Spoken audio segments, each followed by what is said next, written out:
Welcome back to another episode of Inside Mentors Minds, where we dive deep into epic humans' minds and find out what got them to where they are today.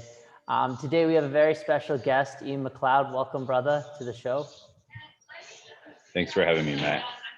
So for the listeners out here and viewers, Ian is the owner of Nirvana Strength Bali, and he is my coach who helped me facilitate my body transformation.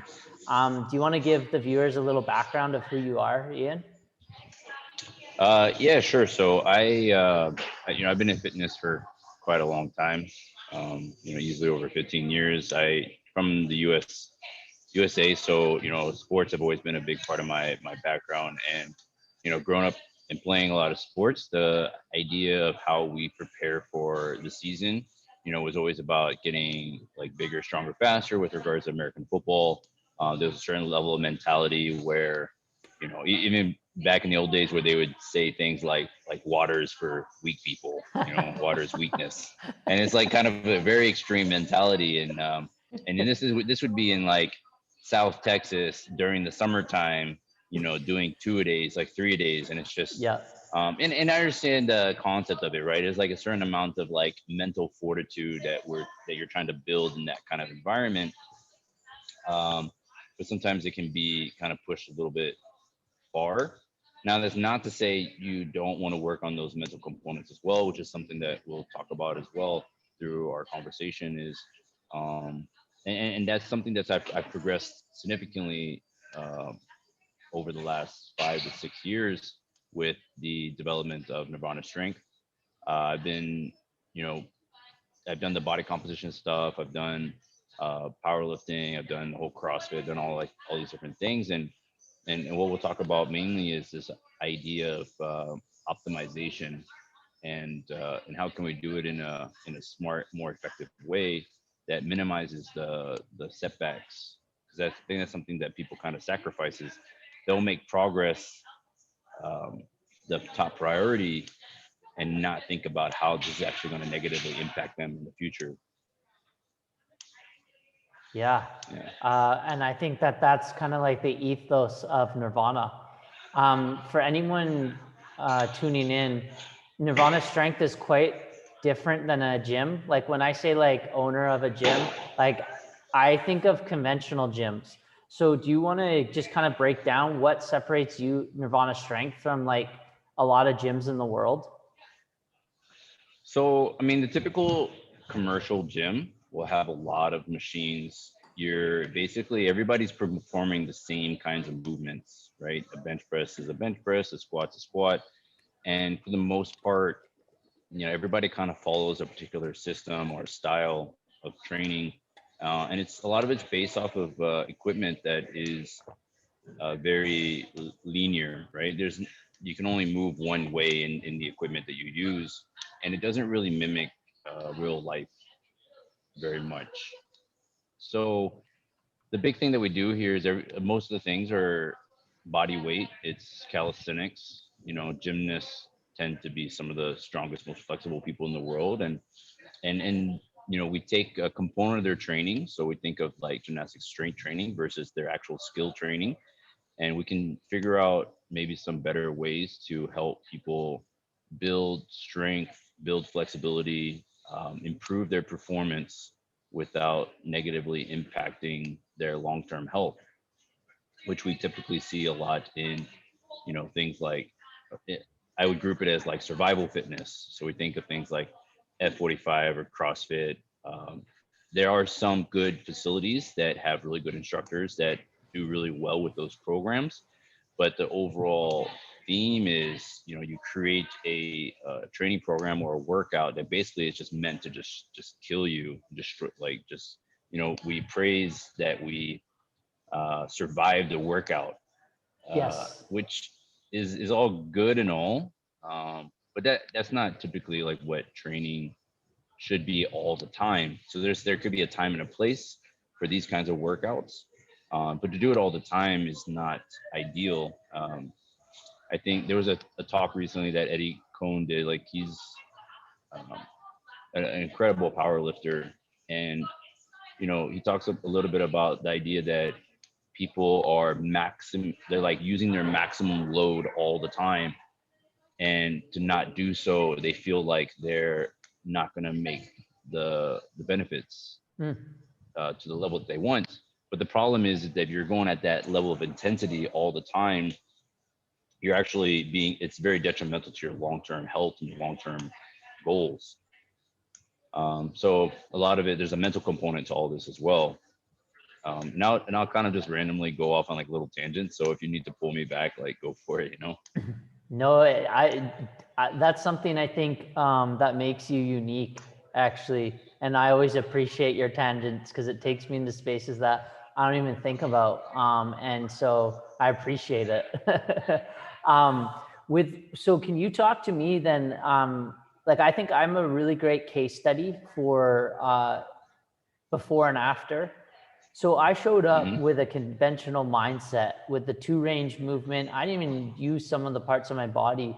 But one of the other things that I found is like what changed in my mind. What can you talk to me about what happened to me since being in your gym for about a year now?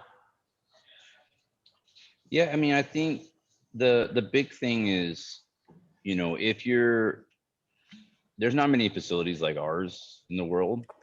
um, and and I think a big part of that is it requires, one, we don't really use much equipment, so in that sense it's kind of disruptive to the whole fitness industry as a whole. Like, we don't really buy into like you need to buy a bunch of equipment to do things, right? Like, when I travel and I work with clients away from the gym, like I basically have my entire gym in a small bag with just a bunch of rubber bands.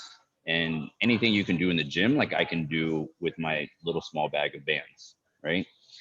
Um, so when people look at the commercial gyms that are around them, whatever your environment is, like you're going to think that that's normal, right? Hmm. And that's what everybody does. That's what's common. And so if you've only been exposed to that for your entire life, you don't know what else is out there, and you don't actually know that there's a different way of doing things. It makes it even harder if you're not really a professional in the industry and you see all the professionals training in a certain way. You're like, oh, those guys are the smart guys, they should know what is best. But even they don't even know what else is really out there. um, it's a systematic problem.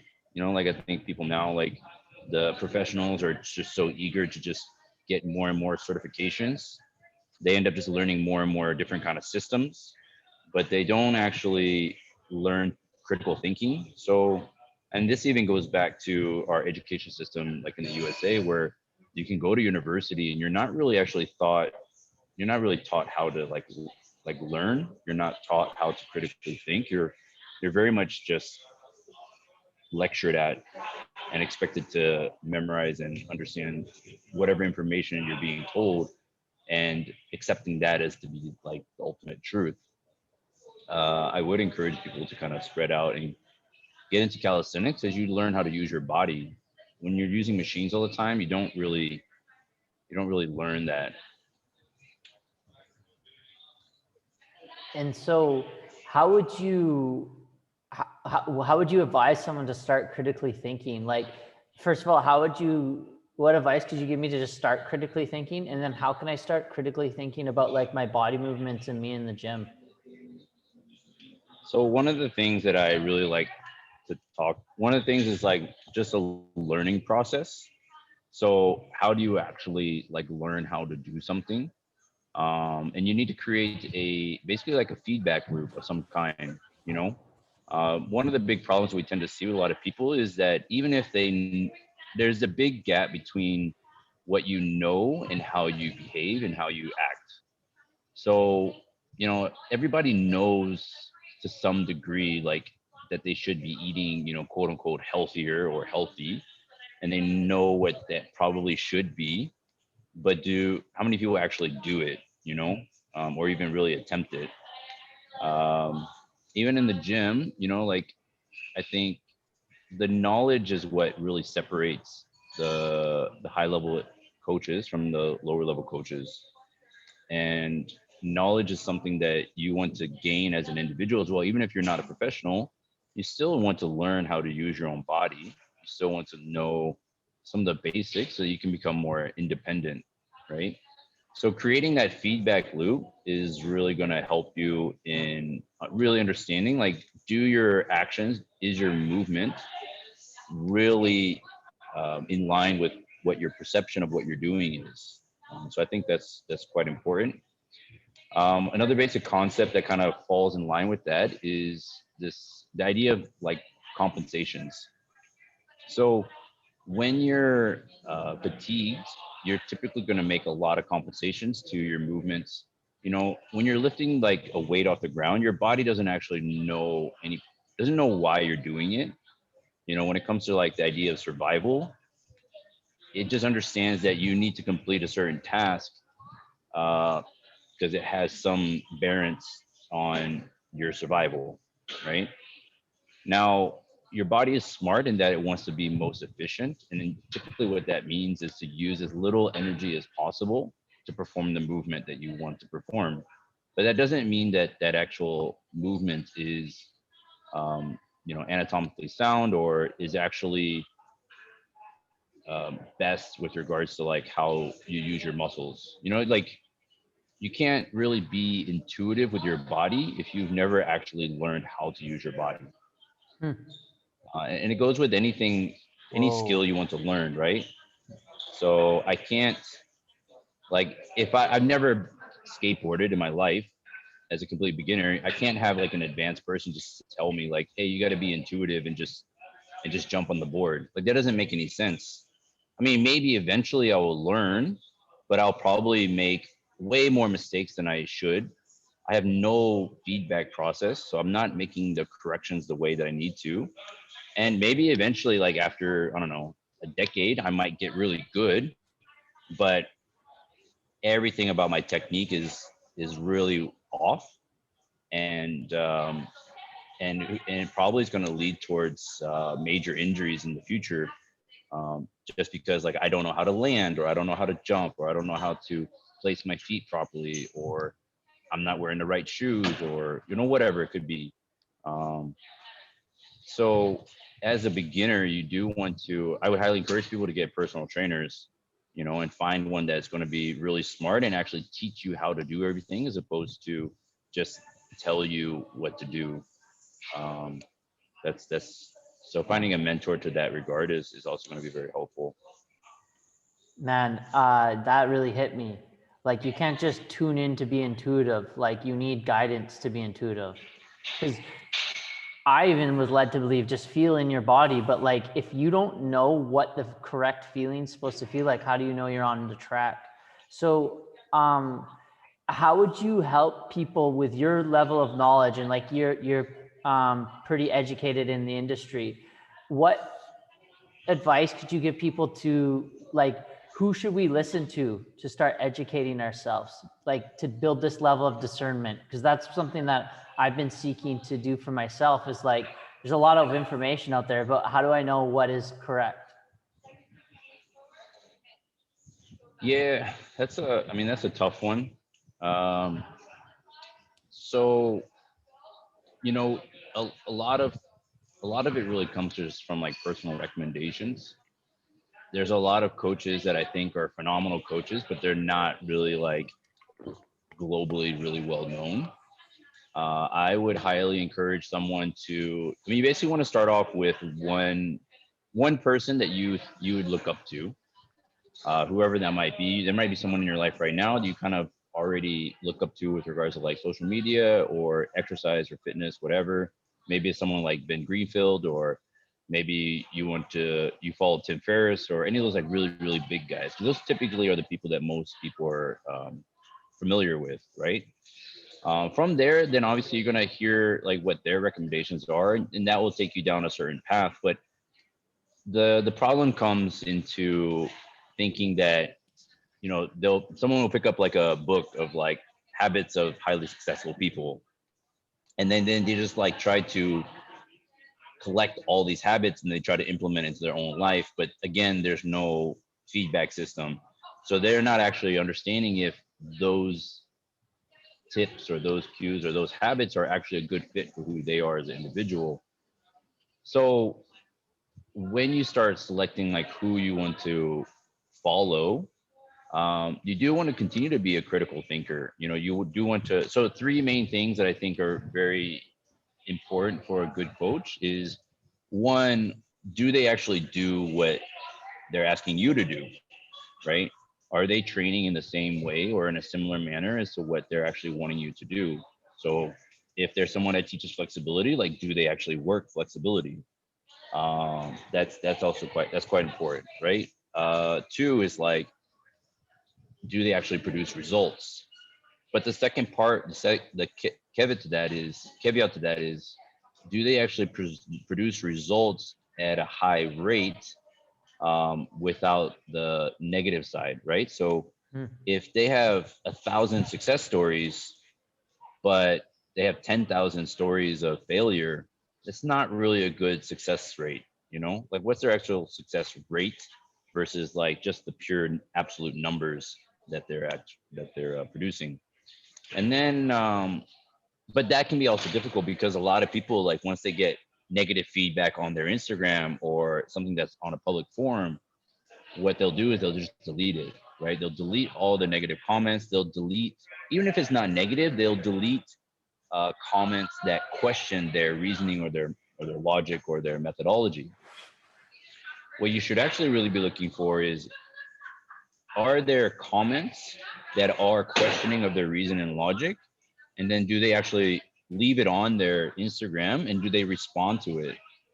So that is a big thing that I always ask my members to always do, my clients, and even other coaches that I ask is like, I want continued feedback as to, does my argument make sense? Is it logical? And maybe I'm not communicating things in the proper way, right? That might be just the problem. Am I not thinking of it in the proper way? Maybe there's some information that I wasn't privy to in my process of figuring out what program is best. So you want those three main things, right? Like, is there argument, the reasoning, is there programming logical? Can you use critical thinking to break it down? Are they open to criticism? Are they open to getting questioned? But obviously in a civil way, right? You're not going to just start bashing people for no reason. You're just trying to better understand their reasoning, their logic, and then also, do they do what they're doing, right? So it's kind of really that part can be hard, right? Like why, it's not to say that there's not really smart, like really fat trainers, but it is a little bit hard to trust someone like that to help you lose weight if they can't lose weight themselves. Uh, it's not always 100%, but at least it's a red flag, to some degree. Do you think they could still know though? Or is that like, because for me, it's really tough. I heard the saying, to know and not to do is not to know. So if you have a fat trainer, would you say they understand? That they understand what. Well, like you said that you could, it's not that they don't know, but like, I'd love to hear your viewpoint on that. Like, if they are a fat trainer, like, how much do they understand then? If you're looking to lose weight and you're taking guidance from a fat trainer. um I mean, it's hard to say generally. I mean, because the thing about it is that at the end of the day, it's, does it fit what your specific goals are, So let's say they're in powerlifting or they're in a particular sport that requires them to be bigger. Because like like fat and having a high level performance, that's very different than just being purely just fat, right? So like for example, there's some guys like that play American football. They, if you just looked at them, they would just look incredibly big. They might look really fat, but there's a certain requirement, like you need a certain size for certain positions Mm-hmm. that are just necessary so that you can perform at a very high level. So they're at a certain weight or they're at a certain size for a very, very specific reason. So it's not, I can just say generally just fat, but you can actually be, a bigger person and be a very high level performer within the Yeah. sport or activity that you want to do. But if you're promoting like a healthy lifestyle just for the general populace, and it's not particular to any particular sport. There's tons of research, you know, just about the idea that having too much visceral fat, having too much load on your skeletal system is very unhealthy, right? It's very taxing on your cardiovascular system, and it's just not a healthy way to live. I'm technically borderline obese, for my height and my weight. I think I'm like 174 centimeters, about almost 90 kgs. But I don't think anybody would consider me like, I don't think anybody would look at me and say, "Oh, you're obese," just because of my high percentage of lean tissue. But again, there's differences there's nuances, right, between Sure. saying like someone's just fat, and skinny. Just because someone's skinny too doesn't mean they know how to lose weight. Yeah, that's a good Um, point. so you also want to look at what are their past experiences like as well, because it can be beneficial to helping them create a better program and being a better coach, but doesn't mean that they will be a good coach. So it can get complicated, because sometimes, again, we need to look at those three things, right? Are they producing results, but are they also logical and using creative thinking in their process? Is there good reasoning as to why they're doing things? That's obviously very tough. Yeah, that makes sense. So, Ian, you're someone that's really into humanize or human optimization. Um, what is human optimization to you? What does that mean to you? Well, if you look at how generally how humans have progressed over the last century, even the last decade, right? Um, there was a time, Roger Bannister, way back in the days, right, where he nobody broke a 4 minute mile, and then once he broke the 4 minute mile, since then, I think it was like 1964 or something like that. I think there's been like almost 20 high school kids that have broken the 4 minute mile, right? And so there's a big barrier in what we perceived, right, and what were our limiting beliefs were, because at that point, before he broke it, everybody was like, it's impossible. Nobody's ever going to break a 4 minute mile, and now it's a relatively common occurrence among higher level athletes, right? So the way higher level athletes perform now is at a significantly higher level than it was 10 years ago, 20 years ago, even last year, right?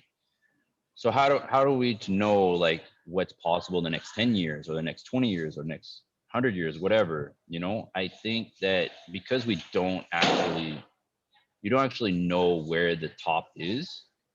um, we all should be striving for the idea of maximizing whatever our human potential is. So whatever one thing you can't control are basically your genes. So there's like a funny meme of, how do you get stronger? How do you get increase your performance? Is like get better genes, and it was like a supplement to like get better genes. But that's one thing you can't really control. You can, but there's a certain level, right? Like just because you're born a certain way doesn't mean that you cannot maximize your potential. I think people get caught up in just seeing high level performing athletes or high level performing entrepreneurs or whatever it might be, and they use that as their target, as what they want to reach.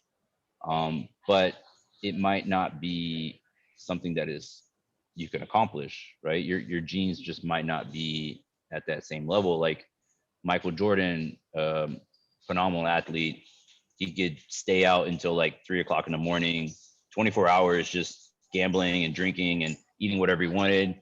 He had a reputation for eating a full steak before every game. Um, he did a lot of things that a conventional athlete wouldn't do nowadays, but he'd still perform at a super high level. So you wouldn't use as an example to be like, all right, I'm just going to eat a massive steak before every game and then try to perform. Like it just doesn't. You can't just take the actions or habits of high level performing people and then try to apply it to your life. It just doesn't really work that way. So yeah, human optimization is, you're thinking about even the most basic fundamental things like Is your nutrition on point, right? Is your sleep on point? Is your stress management, uh, are your techniques for that really good? Gut health is a really big one, obviously. So stress management is kind of at the center of really all of it. And then you also talk about your immune system, right? So are you physically strong? Are you physically able to perform really well? But you get sick, every month. You get sick every 6 months. If you're getting sick very often, then something is wrong. So you create a feedback loop too with everything that happens, right? We're kind of in a weird place because we're like the only animals in the world that don't know what to eat, and we don't actually have a good balance with our environment, because our environment is very unnatural, right? I mean, look at, we're wearing blue blocking glasses. Is weird. We're talking on this stuff. Yeah. So you talk about stress management. What are some things you do for stress management? You're a guy that's just a workhorse, and your health is always on point. I know that you went and got tested at BSI, and your results came back like pretty much you got straight A's. For people Yeah. that are watching, what can they do for stress management? What are some things you do? Yeah, so it's something that's going to be built up over time, and it's a weird, I'm not, and this concept of, um, you're trying to purposefully stress your system, whichever system that might be, whether it be your gut or your immune, like just your immune system. You're stressing your body through training. Is that you want to find the appropriate amount of stress that forces adaptation, right? And so you can go to an extreme of, let's say, microdosing on known toxins, right? I think there's a lot of guys in the states right now, like biohackers, that are experimenting with psychedelics in microdosing, and seeing how that would, affect the body in, the mental or the physical. But you can take this with almost anything, right? So you can microdose on, let's say, heat therapy. So like Dr. Rhonda Patrick she's got a ton of really good information on cold shock and heat shock therapy that can be very beneficial to the body. Um, but with like any stress, right, it's like the dosage matters. Giving yourself time to recover is incredibly important. So, and you want to test yourself from time to time. So again, the testing is important because you need some feedback, right? You need to know if you're making improvements. So at the very beginnings, you need to find what your baseline is. So I would encourage people to, if they can afford it, like try to get a relatively comprehensive blood test done. And you can, I would say, look into like Ben Greenfield or Rhonda Patrick, or there's some other maybe some facilities around you, like anti-aging clinics or whatever. So you want to get like your testosterone tested. You want to just get all your hormones tested, and just figure out where that baseline is.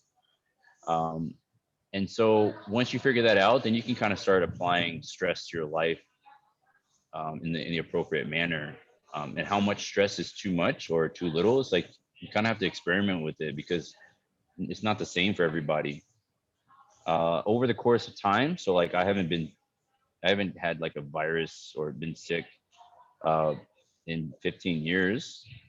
The most I've had in that time, I think I had a 24-hour bug, like it's just a stomach bug from some, I don't know, I just ate raw fish, and it was just like really hot, and I don't think it was cooked properly, or not cooked properly, but not prepared properly.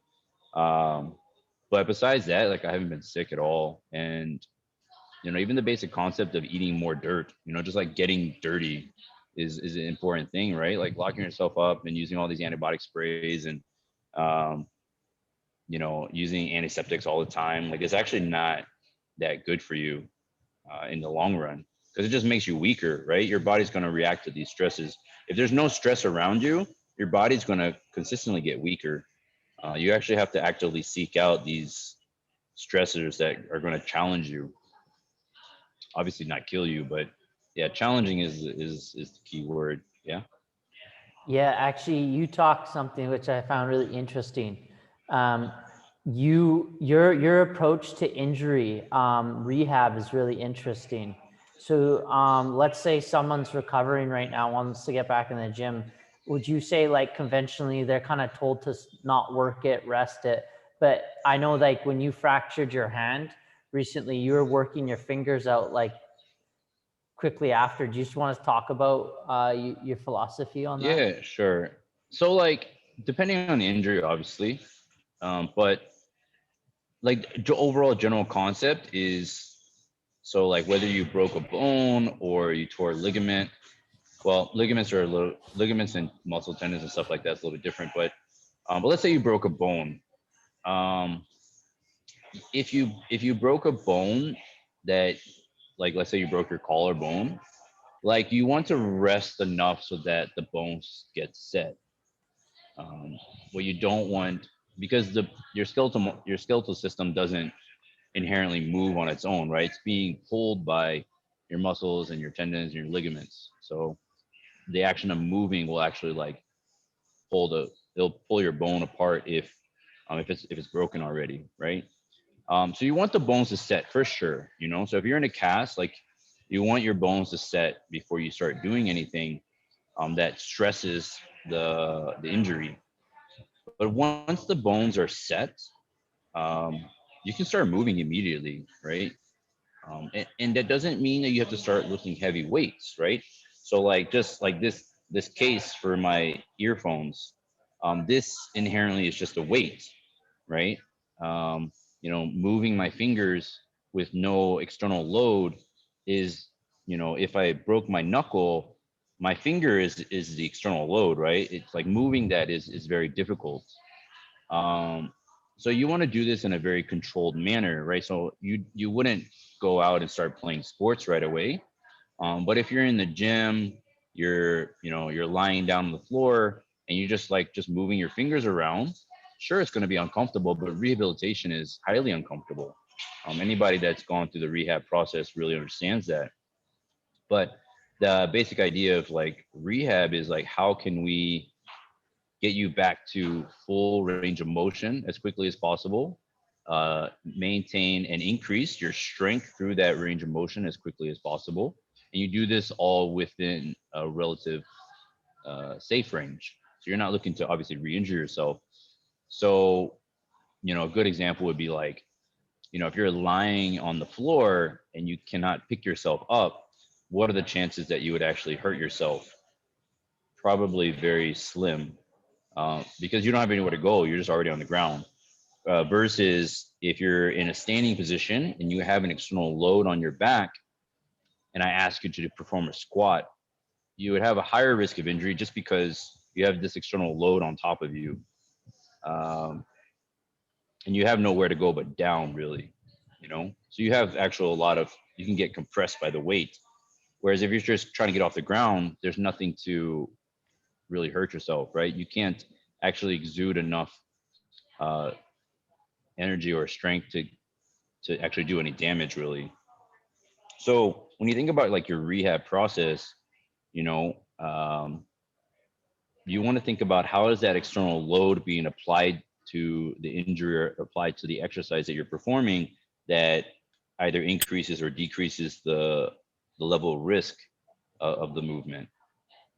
Um, and so you just want to find a load that is appropriate to the joint or the arm or muscle or whatever you're using that you're trying to recover, and start applying stress immediately or as soon as possible, and then give yourself time to rest as well, because you need that to recover and to make the adaptations to get stronger faster. What you don't want to do is be in a cast for 3 months because the doctor said, and then in 3 months time you don't use your arm, so your arm atrophies and you lose half of your muscle mass, and then you have to spend another 3 months to get back to normal function, and then you need to spend another 3 months to get back to a level that maybe you can start, let's say, playing basketball again. You know, um, it shouldn't be a 9 month process. It should probably be a 3 month process. And you see it with professional athletes sometimes, where you know they get an initial like return date of like 12 to 18 months, but then they come back in 9 months. It's like, oh wow, how did they do that? Well, they don't do conventional rehabilitation, right? They're not following what, like if a doctor says 12 to 18 months, like I have a basketball player I'm working with right now, and the physical rehab that he has him doing after month 2 is exactly the same as what he was doing a week after surgery. When you think of the basics of like how the body works and how it responds to stress, is like you can't lift, continuously lift like 1 kilo, 2 kilo dumbbells in the gym and then expect to be able to lift 5 kgs, 10 kgs of like grocery bags out in the real world. Like that doesn't make any sense. Like your training should actually be more difficult than what you need to do in the real world. Um, and so it needs to be progressively get more difficult. As you get stronger, the exercise needs to get more difficult to make the proper adaptations. Otherwise, you're just going to get weaker, or yeah, you're just inherently going to get weaker if you're not getting stronger.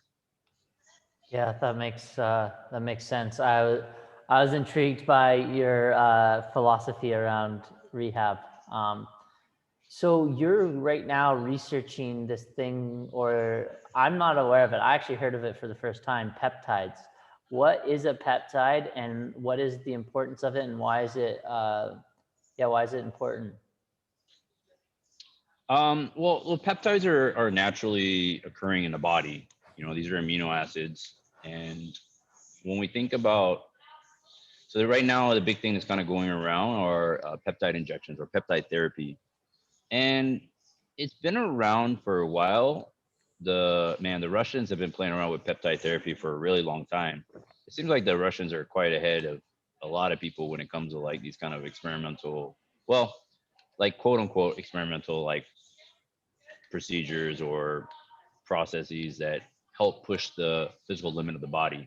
And it happened a lot. You see a lot of examples of this in the military, right? Military is always looking for new, advanced ways of helping their personnel be more superhuman.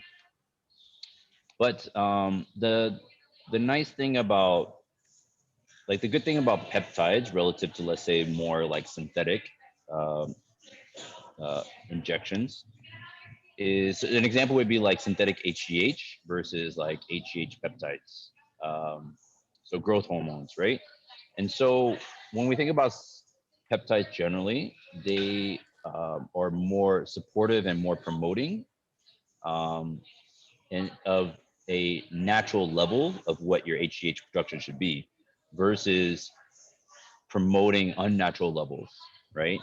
And the thing about synthetic injections is that it also doesn't support the system to maintain that level of production.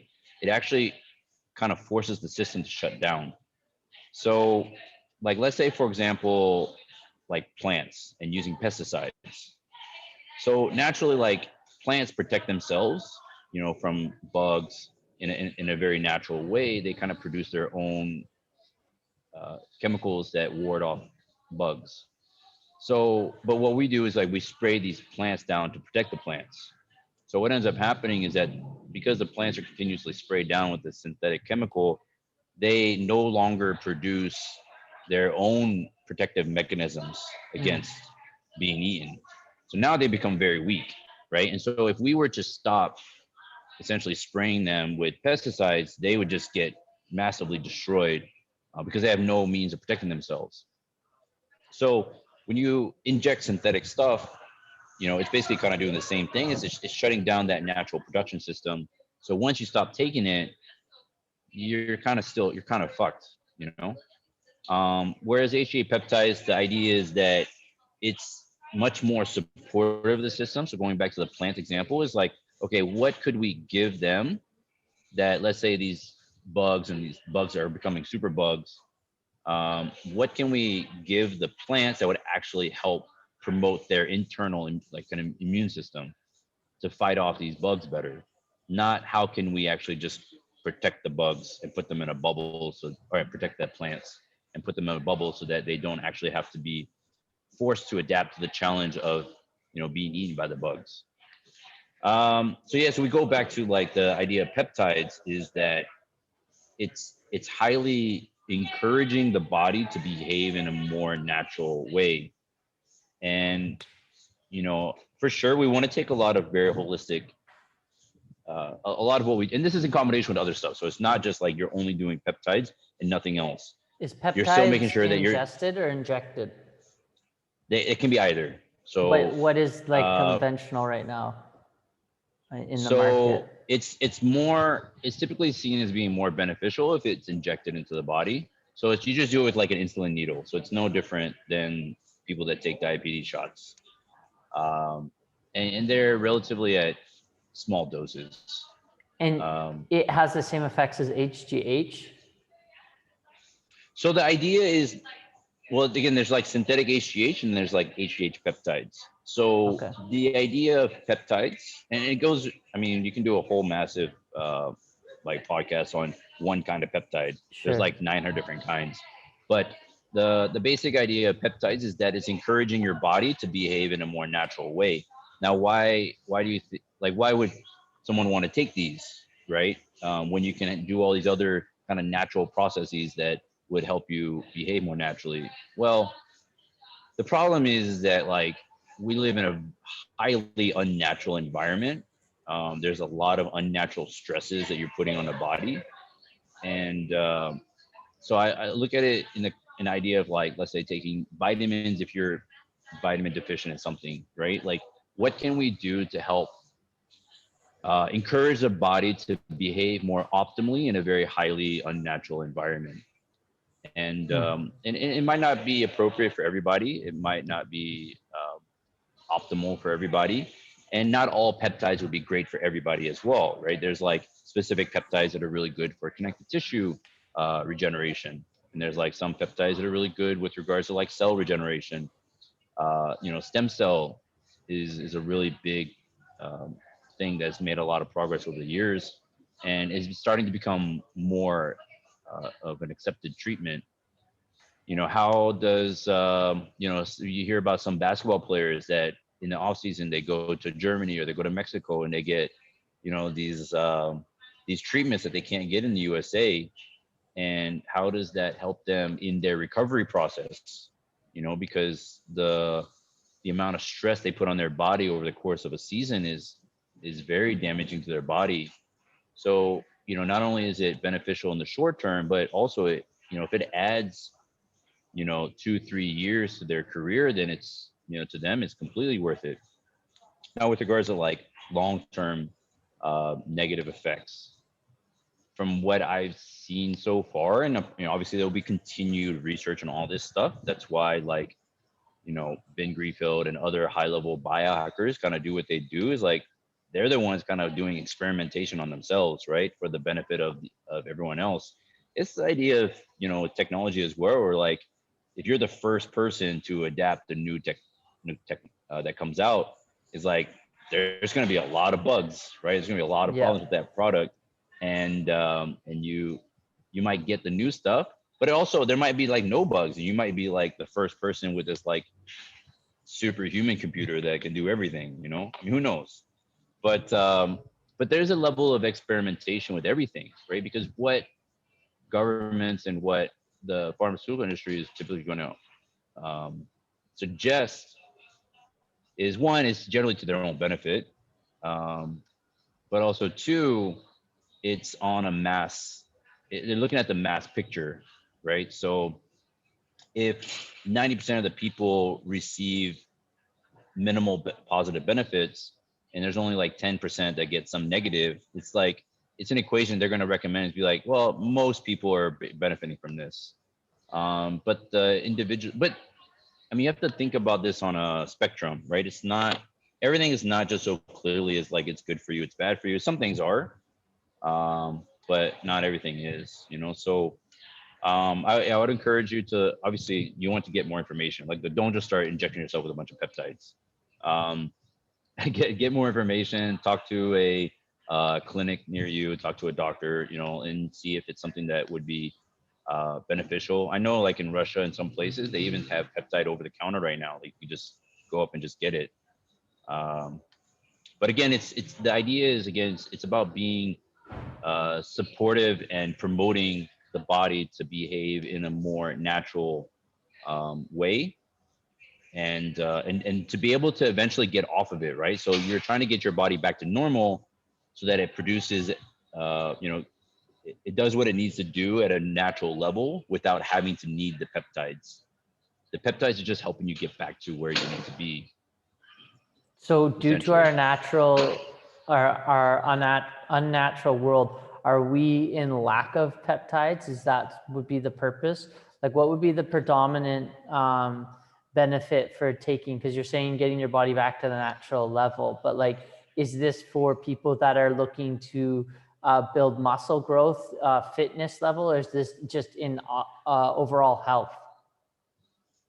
Um, you can use it in a number of ways for sure. Like someone could be completely healthy. There's no real reason why they should take it from a health perspective, but they just want to take HGH because they want to get bigger muscles. Like you could take it like that if you wanted to. I take it purely from partially like experimental, but a lot of it is really about being preventative. So I don't want to wait until my joints give out before I start taking care of them. You know, I don't want to wait for my flexibility to start to decrease before I start working on my flexibility. I don't want to wait until I'm sick before I start working on getting my immune system stronger. Like I'm constantly trying to get my immune system stronger, constantly trying to get just stronger in general, constantly making sure that my gut health is good, that my immune system is functioning properly, that I'm managing my stress from the day to day as much as possible, because that stuff accumulates over time, you know. And what you don't want to happen is, you know, you perform a certain action, your body has an amazing capacity to adapt. You're you're adapting to something negative in your environment for 10, 20 years, and then, you know, quote unquote, like suddenly you get out of bed and you can't walk anymore because you have a massive tumor in your back or something like that. You know, like you don't just wake up one day and just suddenly have cancer. Like that stuff builds up over time, you know. You don't get like any like lung disease in just like a day, you know. Like all these things are accumulating, and the stress management part is really important because, you know, we all have, like, for example, cancer's genes. You know, we all have different genes that can be that can express themselves in a very negative way. So how do we be preventative in our practice, in our nutrition, in our lifestyles that help reduce the possibility of something negative happening in the future? And to how much you need to do it, it's really up to the individual. Some people might need to do it more than others, but the problem is that you just don't know until it happens. You don't know if it's enough until something bad happens. So you can't really prepare too much, really. So are you injecting it right now, or are you taking it orally? I do injections and I cycle through different kinds of peptides. So like I haven't particularly tried the HGH ones yet, but I have done. So there's like these two ones that I find to be quite good for myself and others that have had connective tissue issues like chronic tendonitis or anything like that with regards to tendons and ligaments. One is called BPC 157 and the other one's called TB 500. Uh, they're kind of quote unquote like the Wolverine peptides. So just helping with the regeneration of those connective tissues. They're typically done in like 4 to 6 week cycles. I'm like personally, I'm only going to do it twice a year, like maximally. And again, it's from a preventative perspective. A lot of the training that we do at the end range puts a lot of stress at the joints. And I think when it comes to training and longevity, like joint health is one of the main things that people need to focus on. because you hear in the States there's so many people getting knee surgeries and hip replacements and elbow replacements, whatever it might be. It's very weird to get to a point where it's now normal, or it's thought of as normal, to get a hip replacement. Mm-hmm. Um, it's not a normal for me. It's well below what I would consider normal. So yeah, hip mobility, like just freedom of your joints, right? To be able to move it in any way that you want. Shoulders health is obviously very important. Joint health overall is just really quite important. So anything that helps with joint health, I think is I'm a big proponent of for sure. That is something that I am love about Nirvana is that Yeah. all of this aspect, the longevity aspect. I think it's something that until something goes, you don't really consider, but then sometimes when it goes, it's almost too late. So I love this. So I got two more final questions. What Yeah, sure, brother. if you could give us a checklist, like you've got a lot in you've got a lot of experience in a lot of this stuff. Let's say like a lot of people that are listening right now are probably not as knowledgeable, maybe, in the field of work that you do and exercise and health and all that. What kind of basic, let's say I walked in there day one in Nirvana and I'm like, Ian, I want to just improve like my overall. I know obviously you can't give like a basic thing to everyone because it's case by case, but let's say you could, what would be like, here's, do these 5 things or these 6 things, these 7 things to help you to get your to a better health? Um, yeah. So when it comes to, like, let's say nutrition, I think most everybody should. You're gonna start off always with an elimination diet. You want to get rid of as many different foods in your diet that will cause any kind of negative stress. So any kind of toxins, any that kind of sort. There's different kinds of elimination diets. You know, I'm not going to go too much into like whether you should do like a carnivore or the only thing I would say is like don't do it like a juice cleanse or any of these like kind of fad detox programs. Like it's all bullshit. Like don't listen to that crap. Um, but you generally want to get rid of like you want to get rid of stimulants. So you know, spend a good 2 weeks. Like don't have any coffee, don't drink any alcohol, get rid of sugars. Yeah, so 3 main things for sure. You got to get rid of the sugars. You got to get rid of refined flours, and you got to get rid of seed oils, vegetable oils. Like those 3 for sure. Like if you just got rid of those and consistently did not have them in your diet, you would be better off than I don't know a very high percentage of individuals, especially in the USA. You know, um, so for cooking, stick with butter, stick with coconut oil, stick with olive oil for food. Um, Stop drinking so much sugar. Stop eating so much sugar. Like, just stop. You know. Um, and then the refined flours. You know, that's just those are the big kind of things that are really toxic to the body and that we consume at very high levels. So you'd probably see the most benefit if you just got rid of those 3 things on a even after the first 2 weeks. Like you just need to get rid of those all the time.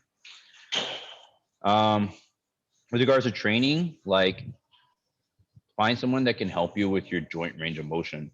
Um, you know, whatever they might call it. You might even find a physical therapist that will help teach you how to perform certain rehabilitation movements and to do them in the proper way.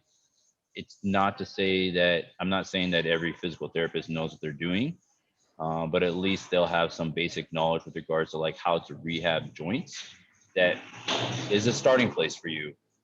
And so joint health is always going to be a positive. So the exercises they do, they typically will use them for rehabilitation purposes, but you can use them for prehabilitation purposes. You can increase the intensity as much as you need to um, to fit your current capacity to perform those movements. And so yeah, joint health exercises are going to be quite good. Um, information wise, man, there's just so many different resources to think about.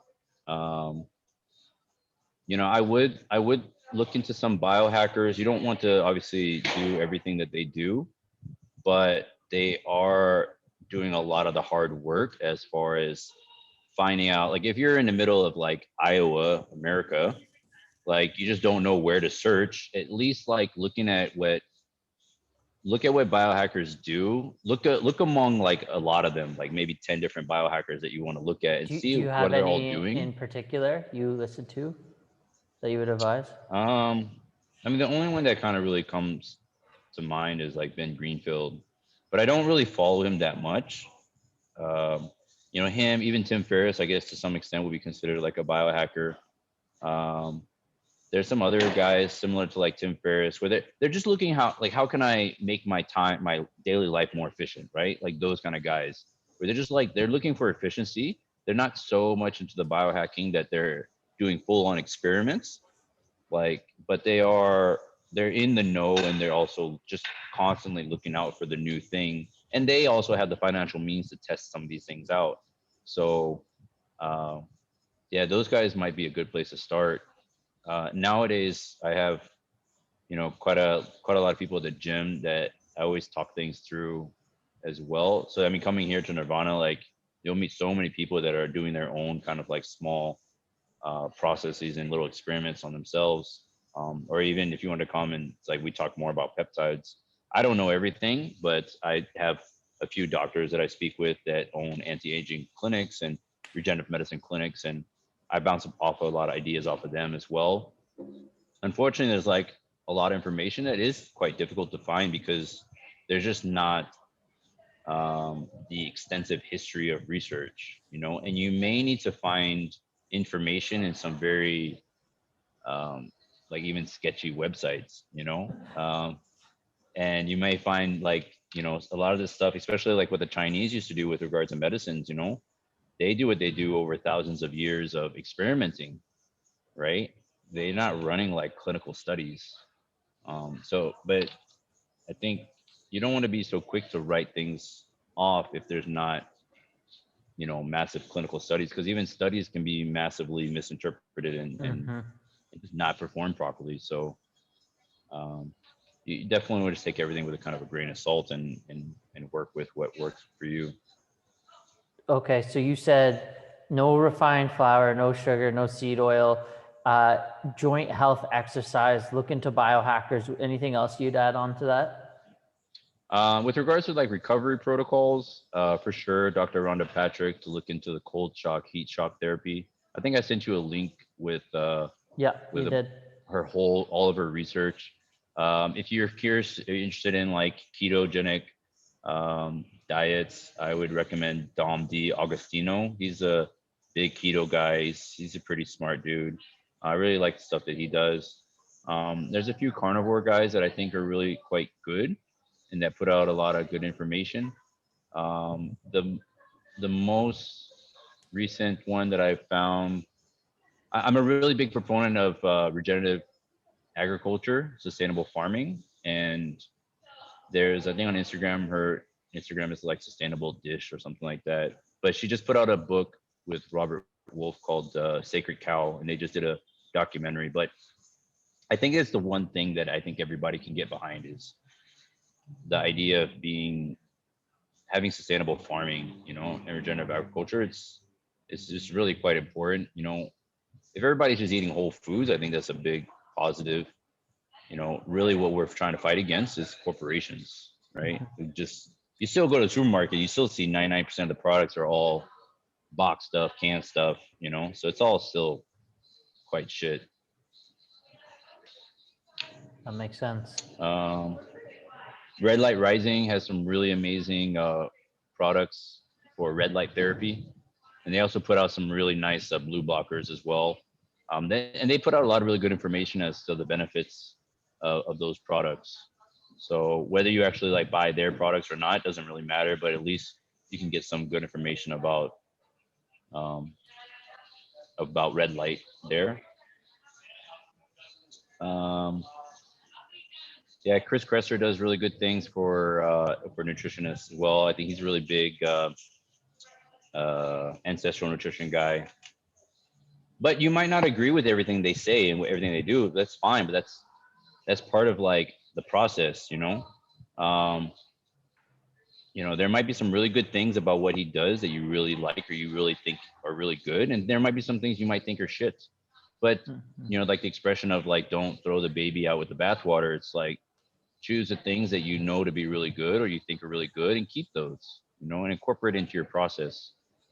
Um, when I think about like inspirationally, like what coaches that I've looked up to help me build this facility, it's, every coach that, like, from our educational collective, our online summit that we did, like there's like 100 coaches that I've talked with that help me continue maintain this place and build it the way that I want to.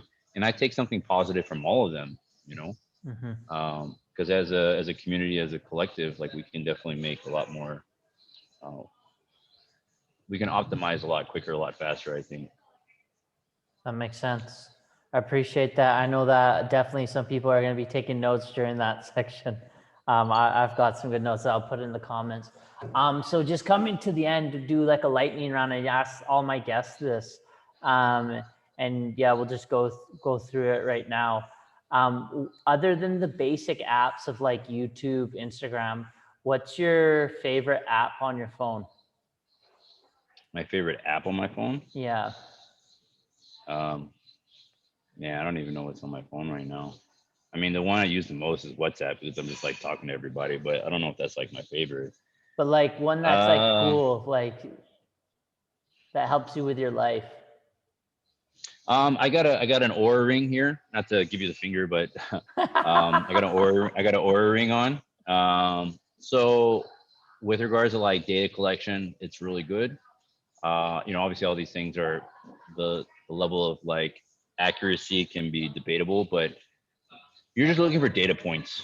Anything that can help you get some information that you can make better decisions off of, like, whether it be an Aura ring or a Fitbit or whatever, something like that. It helps. And even if I don't check the stats every day, like just having it on my finger or on my hand, um, does give me some reminder as to like making better decisions throughout the day. And maybe even with the ring, there might be some days where I just be like, I'm just going to eat this cheesecake. I don't care. But you know, the ring might, in some other situations, might be enough reminder to be like, oh, maybe not today, you know?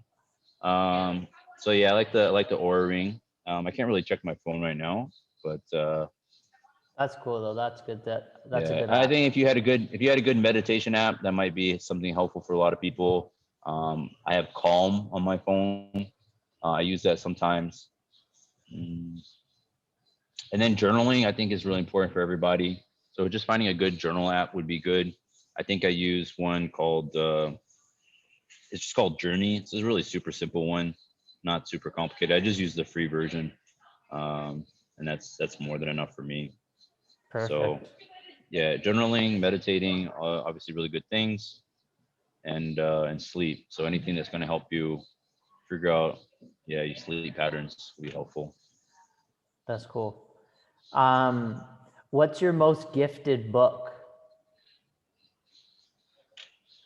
Uh, I'm really big into, I think, in all of this, understanding some basic principles and figuring out what your values are, I think and what your philosophy is going to be the most important part of it. We're all going to make mistakes, but if you can, if all your mistakes are made following whatever your philosophy is, whatever your values are, your principles, then at least when you're looking back, you can, have a little bit more assurance that at least these were very mindful mistakes, and you can learn from them. So for me, I have a mix of stoicism that I'm really big into, and there's some texts with regards to Buddhism as a philosophy, not so much Buddhism as a religion, but there's a lot of overlap between Buddhism and Stoicism. Um, and so there's books by Ryan Holiday that I really like to give out to people. One of them is just 366 meditations or something like that.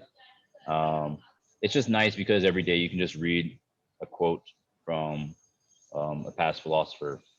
And what I like about what he does in that particular book is that he gives the quote, then he gives like a short paragraph. It's like every one is a 5-minute read, less than that maybe. And he just relates what they're saying in the quote to something that we can kind of more relate to in modern day life.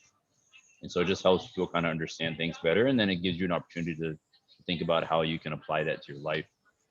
So I think that one's quite good. But whether you do Stoicism or Buddhism or another kind of philosophy, right? It's really about not necessarily following that system per se, but just using it as a guide to understand what your values are better. Because there might be some things that they say that you might not agree with, which is fine. You know, again, you want to question everything. Cool. Cool. What is your, if you could put up a sign, let's say in Jakarta, maybe not Jakarta, let's say Las Vegas or New Yeah. York, and that sign could only have like a quote on it or 1 to 2 sentences, what would you want people to know? They could go by and walk by that every day.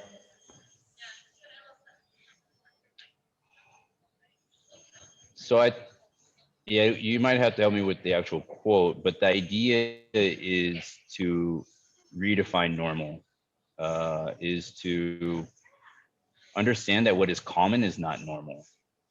I think people get those things mixed up, you know, because just because everybody's doing something around you, and that's what is the most common behavior or the most common action that people are taking, does not mean that you need to be doing what.